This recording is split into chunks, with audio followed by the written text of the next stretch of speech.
Welcome to the Explainer. Okay, today we are diving into stablecoins. But hang on, this isn't just another crypto talk. This is really a story about how a piece of financial tech became a super powerful tool in a global power struggle. All right, so first up, what even are stablecoins? They come with this simple promise of easy money, but for a lot of people they just seem, well, complicated. In fact, that exact skepticism was put pretty bluntly to one economist by his own fiancée. And you know what? It's a totally fair question, but the answer is turning out to be way more surprising than anyone ever expected. Turns out a lot of people are going to use it, and probably a lot faster than we thought. So what exactly are we talking about here?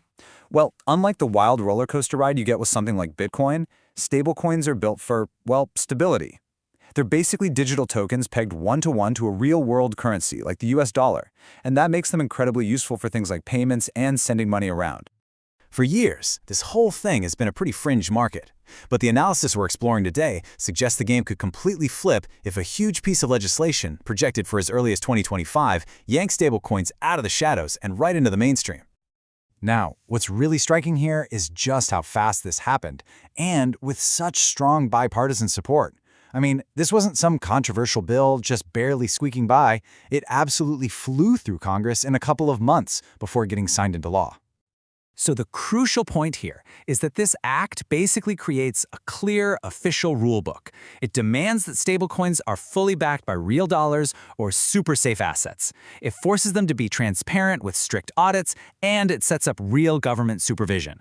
Oh, and in a really telling move, it explicitly bans a US central bank digital currency, a government-run digital dollar, which means they're choosing this private sector solution instead.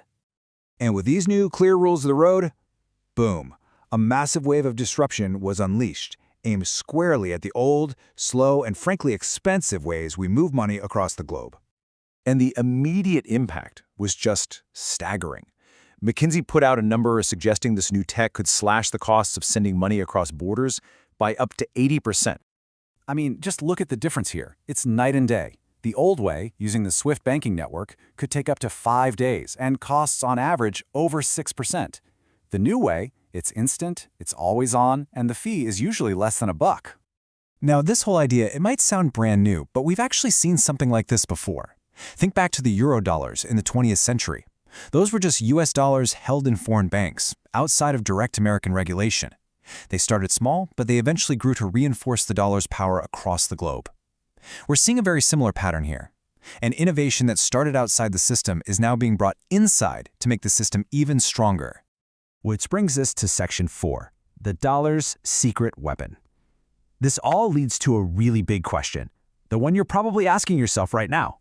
The answer, well, it pulls back the curtain on a much deeper geostrategic game that's being played.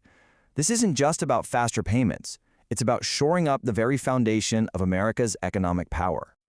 So remember that rule, that one-for-one backing requirement? Well, check this out. Look at where all that money is actually being held.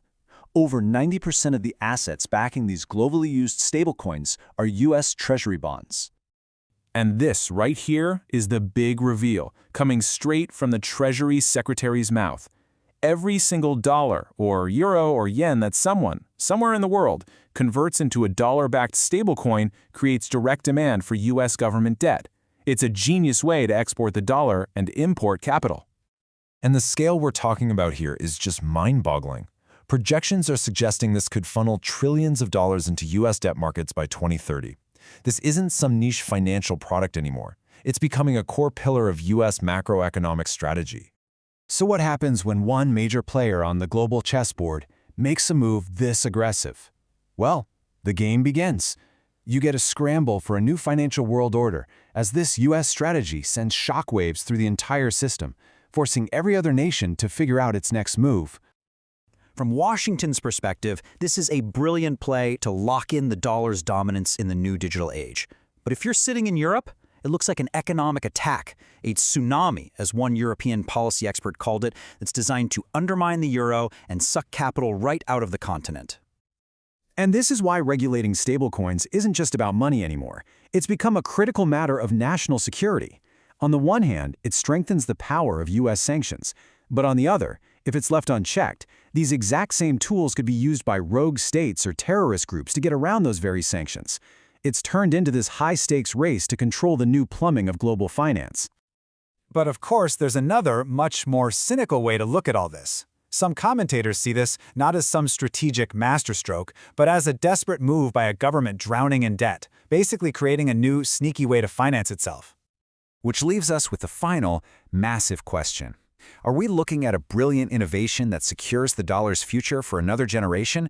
Or is it a reckless, high-stakes gamble that could throw the entire global financial system into chaos? For now, the answer is still being written.